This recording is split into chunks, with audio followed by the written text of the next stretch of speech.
Hello everybody.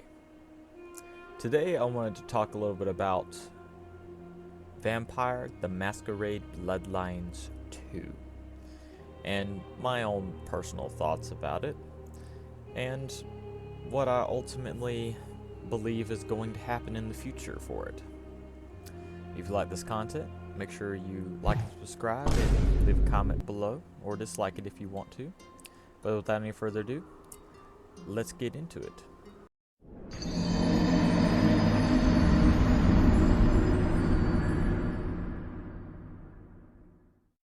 I have yet to play it myself due to it being the full $60 price tag. It's just a game I'm not really too keen on paying $60 for. I'm going to wait personally till it goes on sale. The game looks pretty good. Definitely not a bad looking product. In terms of the voice acting, I'd say it's pretty decent. You're the Nomad. I have seen clips and stuff, obviously, and people just playing the game and going over it. And overall, it's not as bad as majority of people were thinking it was going to be, in terms of those aspects. Now, moving on to more of the mechanical side of things. It plays nothing like Bloodlines 1. Everybody had an expectation with the Bloodlines name, and this game does not meet those at all. It pays lip service to a lot of the tropes and things that were in the previous game, but they don't honor it really at all.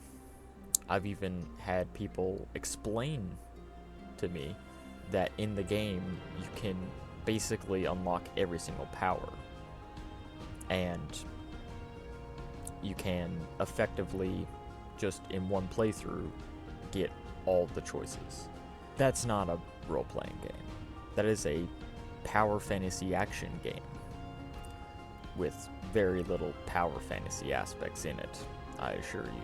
But with all that being said, the movement looks pretty good. Apart from a few wonky attacks and hitboxes, it seems to be a relatively solid movement system. I like how you can jump from rooftop to rooftop and even fly and glide. Although I wish there was just more to do on those rooftops. Like more of a reason for you to be there versus just traversal. In Bloodlines 1, you would walk everywhere, but now the fact that you can effectively fly to places, it's a nice change of pace.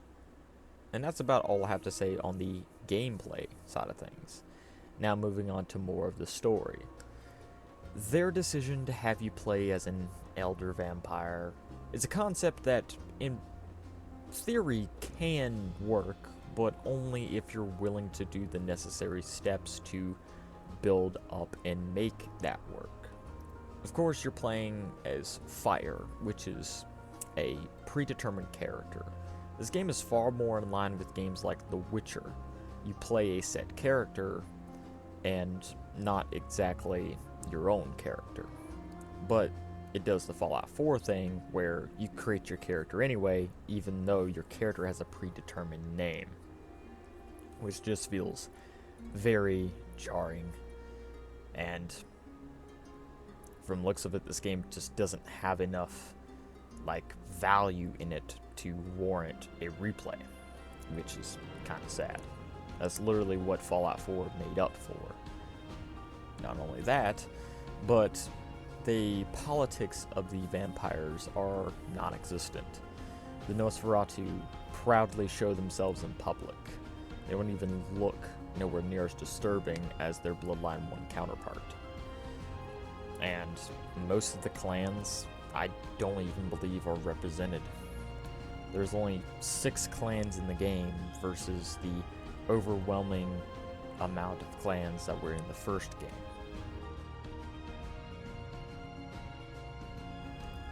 Which all were present, by the way. Overall, it like I said before, just pays lip service to these things, not actually showing or acting upon. Heck, even the Masquerade is a bit wonky in how it enacts or does anything. You killing a human in broad public has very little consequence to it, comparatively to the first game, where literally your game was over, and unless you put a save, you would have to start your entire playthrough over again, which is something that could very well happen.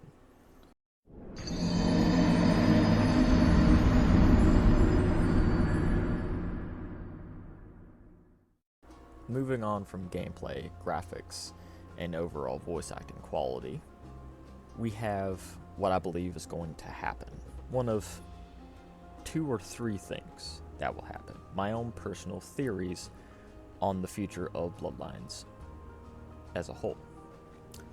And I cannot help it but compare this to the 2011 hit masterpiece, Skyrim. Yes, when you look under the hood, this game has a lot in common with Skyrim. It's a game that dumbed down most of the mechanics in the series, stripped away what its identity was, in favor of a new, streamlined version of those same mechanics. It pays lip service to most of the lore and consequence that the previous games had, and on top of that, it was a little bit buggy at launch. Of course, we know it's a lot buggy. But Bloodlines isn't buggy in the fun way, it's buggy in the soft lock progression, start the entire game over way, which I've heard reports is uncommon, but common enough that it's probably going to deter players. Probably the reason why this scores a 2.5 out of 5 on GOG, which is terrible for a game that just launched a few days ago. And the comparisons of Skyrim pretty much stop there.